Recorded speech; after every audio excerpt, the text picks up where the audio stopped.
Good morning friends, welcome back to শ্রাবণীর diary. আশা করি তোমরা সবাই ভালো আছো, সুস্থ আছো। আর সানডে, সবারই ছুটি। তো সানডে মানে একটু স্পেশাল কিছু করতে হবে, তো সেই জন্য আজ সকাল থেকেই তোড়জোড় আরম্ভই হয়ে গেছে। চাউমিন সেদ্ধ করে রেখেছি, চাউমিন করছি এখন ব্রেকফাস্টে। আর তারপর ইচ্ছে আছে একটু পোলাও আর চিকেন করবো, সেই জন্য পোলাও চালটা ধুয়ে রেখেছি, ধুয়ে একটু জল ঝরতে দিয়েছি। আর এখানে চাউমিনটা রেডি করছি। চাউমিনটা একদম সিম্পলভাবেই করবো, ঘরোয়াভাবে।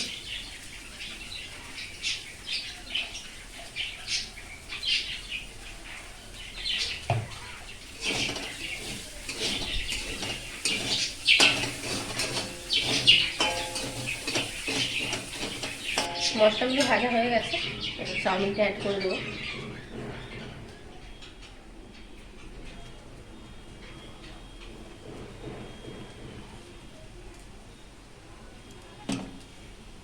আস্তে আস্তে অ্যাড করবো, তাহলে পরে মশলার সাথে ভালো মতো করে মিশে যাবে চাউমিনটা। অনেকক্ষণ আগে সেদ্ধ করেছি তো জড়িয়ে গেছে।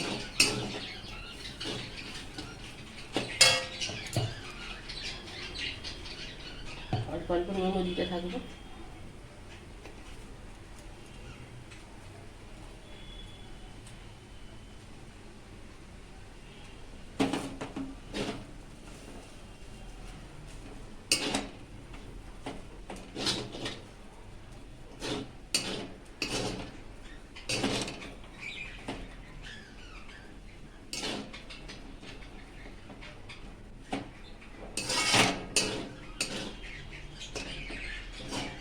রবিবার মানেই নানা রকম উৎকো খাবারের ঝামেলা হয়, যদিও চাউমিনটা উৎকো নয়, কিন্তু তবুও সকালবেলা এগুলো রাত্রে করলে ঠিক আছে। সকালবেলার টাইমে খুব দেরি হয়ে যায়, আর রোববার মানে উঠতেও একটু দেরি হয়ে যায়, সবার ছুটি থাকে।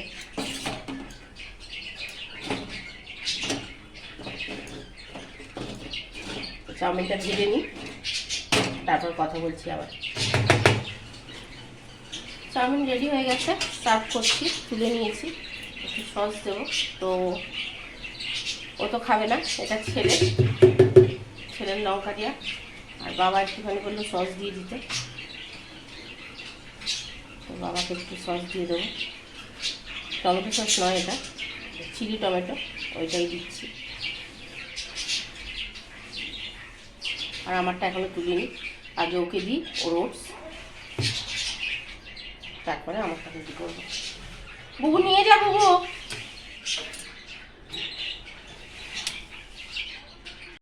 আজকে তো সানডে, একটু স্পেশাল মেনু হবে, আগেই বললাম। তাই পোলাও করব, আর করব কাশ্মীরি চিকেন।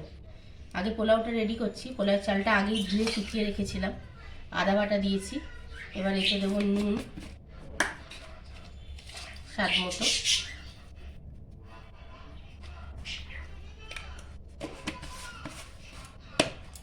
দেবো হাফ চামচ হলুদ। আমি কোনো রং ইউজ করি না, অনেকে কেশরি রং ইউজ করে, তো আমি কোনো রং ইউজ করি না, হলুদ দিয়েই করি, খারাপ লাগে না খেতে।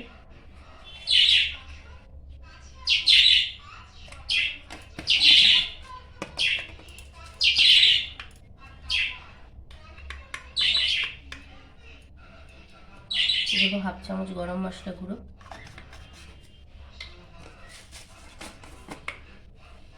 চিনি যেহেতু খুব একটা বেশি খাওয়া হয় না, তাই বেশি দেবো না, 2 চামচ দেবো।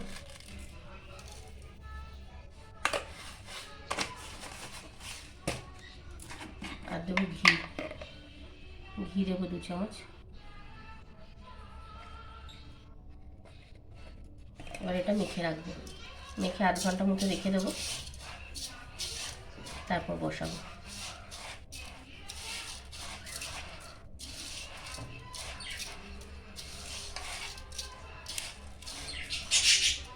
আমি কড়াই করব, অনেকে প্রেশার কুকারে করে, তো সেক্ষেত্রে আর মেখে রাখার দরকার পড়ে না, একবার এই কুকারে সব কিছু দিয়ে সিটি দিয়ে দিলেই হয়ে যায়।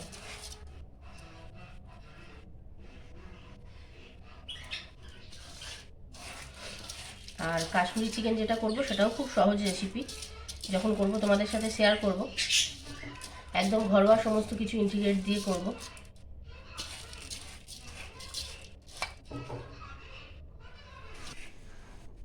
তো কাশ্মীরি চিকেন যেটা করব সেটার জন্য একটা তোমার শুকনো খোলায় একটা মশলা রেডি করে নিতে হয়।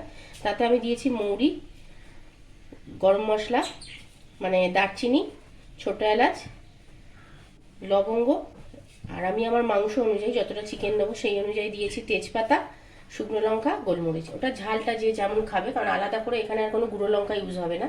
আমি পরে কালারের জন্য একটু কাশ্মীরি লঙ্কা ইউজ করব, কিন্তু আলাদা করে কোনো ঝাল লঙ্কা আর এতে ইউজ করব না।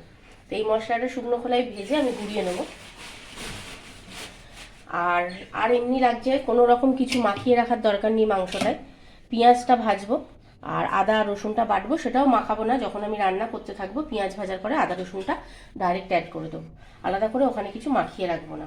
আর যখন পেঁয়াজটা ভাজবো তখন আমি তেলের সাথে কড়াতে 1 চামচ ঘি দেবো। মানে কাশ্মীরি রান্নার ক্ষেত্রে ঘিটা একটু ওরা ইউজ করে, তো সেই জন্য আমি 1 চামচ ঘি দেবো। খুব বেশি ঘি ইউজ করবো না, কেননা কেউ খায় না আমাদের, তো সেই জন্য অল্প পরিমাণ একটু ঘি দেবো। তাহলে পরে একটু যে গন্ধটা আসে সেটা খেতে ভালো লাগে।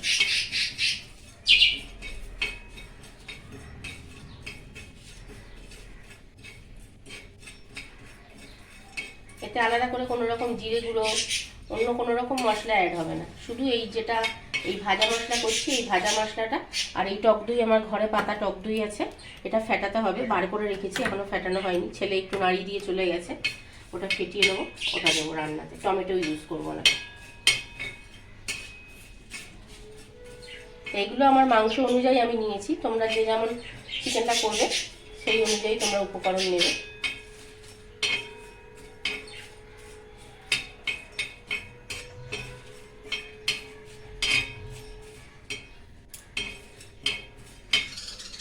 কড়াইতে প্রথমে সাদা তেল দিচ্ছি, একটু বেশিই লাগবে তেলটা।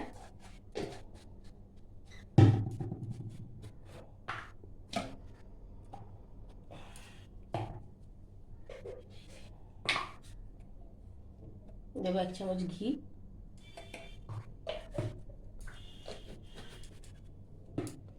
ঘিটা পুরো গলে যাওয়া অবধি অপেক্ষা করব, ততক্ষণে তেলটাও গরম হয়ে যাবে। আর যে ভাজা মশলাটা তোমাদের দেখালাম, তখন বলতে ভুলে গেছি, এতে আমি একটু জয়ফল দিয়েছিলাম।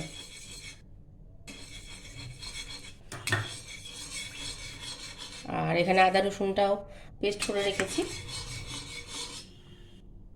তেলটা একটু গরম হবে, তেলটা গরম হলে এতে পেঁয়াজ দেবো। আর কোনো আলাদা করে ফোড়ন এতে দেবো না, মানে গরম মশলা বলো, তেজপাতা, শুকনো লঙ্কা, কোনো রকম ফোড়ন দেবো না, ডাইরেক্ট পেঁয়াজটা দেবো।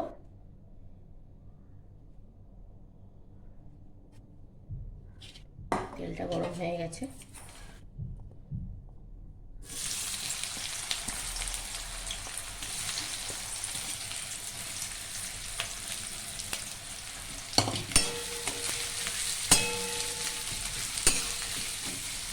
ঘিয়ের সাথে যখন পেঁয়াজ ভাজবে তখন দেখবে একটা খুব সুন্দর গন্ধ বেরোয়, গন্ধটা খুব ভালো লাগে।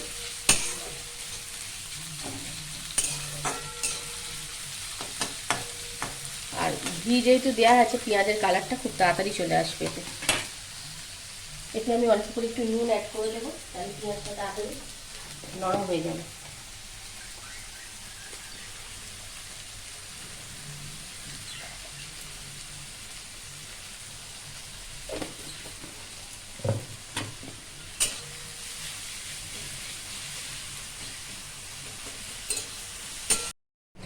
এখানে পেঁয়াজটা যে খুব মানে নর্মাল যখন চিকেন করি তখন যে খুব লাল লাল ভাজা হয়, এখানে পেঁয়াজটা লাল লাল করে খুব একটা ভাজা হবে না। এরকম যে হালকা ভাজা হয়ে এসছে, মানে সেদ্ধ হয়ে গেছে। তো এখনই আমি এই আদা রসুন পেস্টটা এতে দিয়ে দেবো।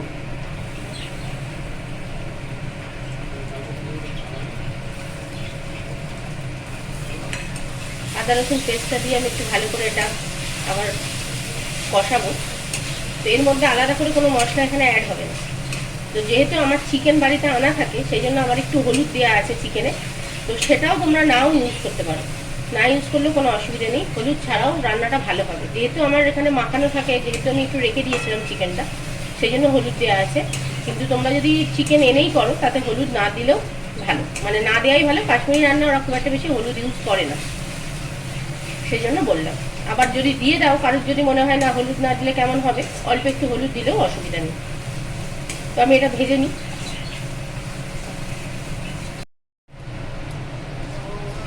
এতে এবার কাশ্মীরি লঙ্কার গুঁড়ো অ্যাড করবো।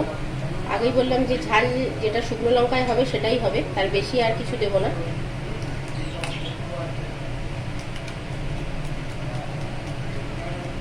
কালারটা এইটাই হবে।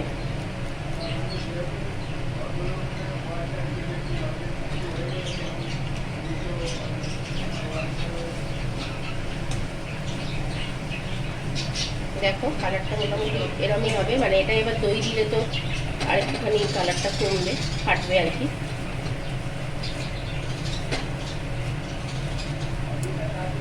এটা একটু হালকা আমি ভেজে নিলাম যাতে মশলার কাঁচা গন্ধটা না থাকে।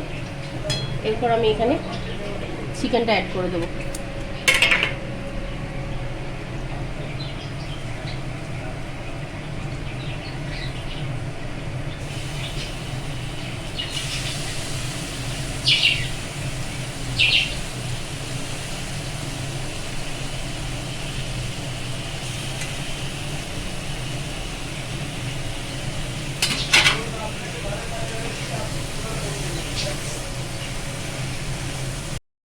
কাশ্মীরি লঙ্কা দিয়ে আর মাংসটা দিয়ে একটু ভালো করে কষিয়ে নিলাম। তো এবার যে মশলাটা আমি তৈরি করে রেখেছিলাম, ভাজা মশলাটা, ওটা পুরোটাই দিয়ে দেবো, কারণ ওটা আমি আমার চিকেন যতটা আছে সেই অনুযায়ী তৈরি করেছিলাম। এই মশলা আমি তৈরি করে রাখি না, কেননা গন্ধটা উড়ে যায়, যখন করি তখন তার মতোই তৈরি করে নিই। এটা দিয়ে একটু কষবো, কষে তারপর দইটা অ্যাড করবো। ততক্ষণ আমি এই যে দইটা ফেটিয়ে রেখেছি, এতে খুব একটা বেশি জল অ্যাড হবে না। দইটা দেওয়ার পর একটু মাংসতে জল ছাড়বে, তো সেই জল কষে নিয়ে সেই জলটা দিয়েই তারপর আমি সামান্য পরিমাণ একটু জল দেবো, যাতে মাংসটা সেদ্ধ হয়ে যাবে, কারণ মাংসটা এইভাবে কষতে কষতেই মাংসটা সেদ্ধ হয়ে যাবে। আর দইটা দেওয়ার পর আর যেটুকু নুন লাগবে সেই নুনটা আমি অ্যাড করবো।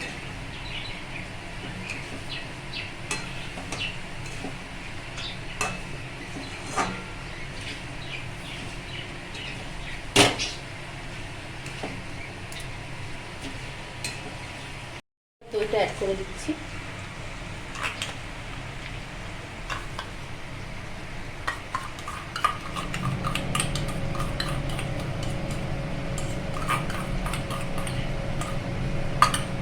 দইটা দিলে অনেক সময় কেটে যেতে পারে, যদি ঠিকমতো ফেটানো না হয়, তো তাতে কোনো অসুবিধা নেই, টেস্টের কোনো অসুবিধা হবে না। আর দইটা দিয়ে কষতে কষতে ওটা আস্তে আস্তে কাইয়ের সাথে পুরো মিশে যাবে, যখন তেলটা ছাড়বে তখন আর কোনো অসুবিধা হবে না, ওটা মিশে যাবে পুরোটা।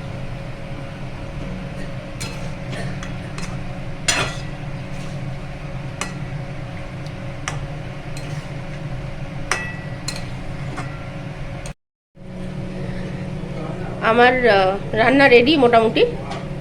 জল ঢেলে দিয়েছি, খুব অল্প পরিমাণ জল দিয়েছি, দেখতেই পাচ্ছ তোমরা, একদম অল্প। এবার এটা একটু ঢাকা দিয়ে দেবো, তারপর জলটা একদমই অল্প রাখবো, কারণ এটা তো পোলাওর সাথে খাওয়া হবে, খুব বেশি কাই লাগবে না। আর এগুলো কাই মানে জল জল হলে খেতেও ভাল লাগবে না, একটু কাই কাই হলেই খেতে ভাল লাগবে। তো চাপা দিয়ে দিচ্ছি, পুরো রেডি করে আবার তোমাদেরকে দেখাচ্ছি। চিকেন পুরো রেডি হয়ে গেছে, এবার আমি অফ করে দেবো। আমি এরকমই কাই কাই রাখবো, তোমরা এর থেকে কমও রাখতে পারো যদি রুটি টুটি দিয়ে খাও। আমি পোলাও দিয়ে খাবো, মানে সার্ভ করবো বলে এরকমই কাই রাখছি। এরপর লাস্ট যেটা দেবো আমি, সেটা হচ্ছে মেথি পাতা।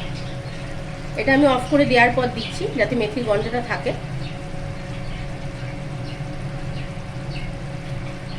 এটা পুরো কমপ্লিট। এবার চাপা দিয়ে দেবো, যাতে মেথির গন্ধটা আর বেরোবে না। এবার পোলাওটা রেডি করবো। এক চামচ ঘি দিয়ে দিলাম, আর দুটো তেজপাতা দিয়েছি, আর দিয়ে দিচ্ছি গোটা গরম মশলা।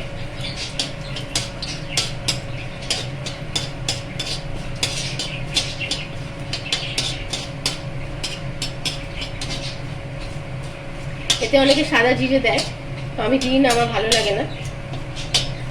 এটা হালকা ভাজা হয়ে গেছে, এতে কিশমিশটা দিয়ে দেবো। আর একটা জিনিস ভুল হয়ে গেছে, সেটা হচ্ছে কাজুটা শেষ হয়ে গেছে, আমি খেয়াল করিনি, তাই কাজুটা বাদ যাচ্ছে, নাহলে কাজুটা দিলে ভালো লাগে। তো কাজুটা দিলেও, কাজুটাও আমি একটু হালকা নেড়ে নিই কড়াতে ঘিয়ের সাথে। যেহেতু কাজু দিলাম না, তাই কিশমিশটা একটু ঘিয়ের সাথে নেড়ে নেবো। আর এদিকে আমি পোলাওয়ের যে মানে যে চালটা নিয়েছি, সেই তার ডবল জল, গরম জল বসিয়ে দিয়েছি, একটু গরম জল করতে। কিশমিশগুলো ভাজা হয়ে গেছে, এবার আমি চালটা অ্যাড করে দেবো।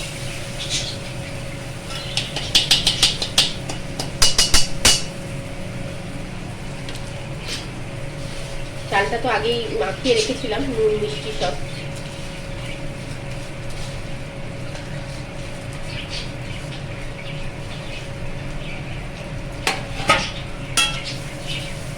এবার চালটাও ঘিয়ের সাথে একটু ভালো করে ভেজে নেব।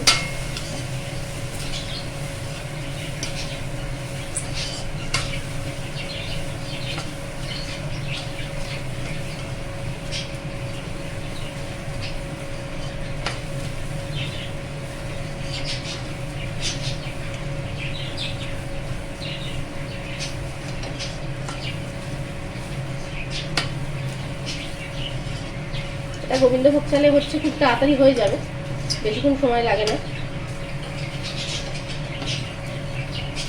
চাল ভাজা হয়ে গেছে, এদিকে গরম জলও রেডি হয়ে গেছে। এবার গরম জলটা এতে অ্যাড করে দেবো পুরোটা, কারণ আমি আগেই জলটা মেপে রেখেছিলাম।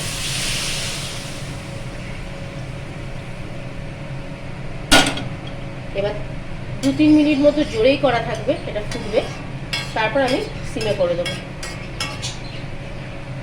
সিমে করে দেবো, তারপর রেডি করে তোমাদেরকে দেখাচ্ছি। আমার পোলাও পুরো রেডি, এদিকে পোলাও রেডি, এদিকে চিকেনটা একদম লাস্ট এটা হয়েছে, একটু নাবিয়ে রাখার পরে মেথি পাতা দেওয়ার পরে এরকম হয়েছে কালারটা। আর স্যালাড কাটবো, এখনও কাটা হয়নি, লাঞ্চ করে নিই, তারপর দেখা হচ্ছে।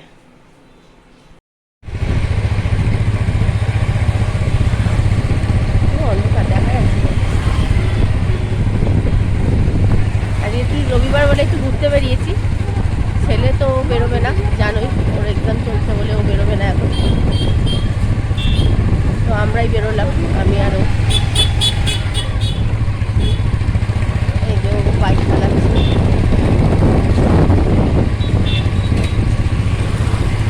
বেশি দূর যাবো না, কাছাকাছি ঘুরবো, কেননা যে কোনো সময় ছেলে ফোন করতে পারে, বলবে মা আর ভাল লাগছে না, কখন আসবে তোমরা, তো সঙ্গে সঙ্গে ব্যাক করতে হবে, সেই জন্য বেশি দূর কোথাও যাবো না, একটু আশেপাশে ঘুরবো, ঘুরেই বাড়ি চলে যাবো।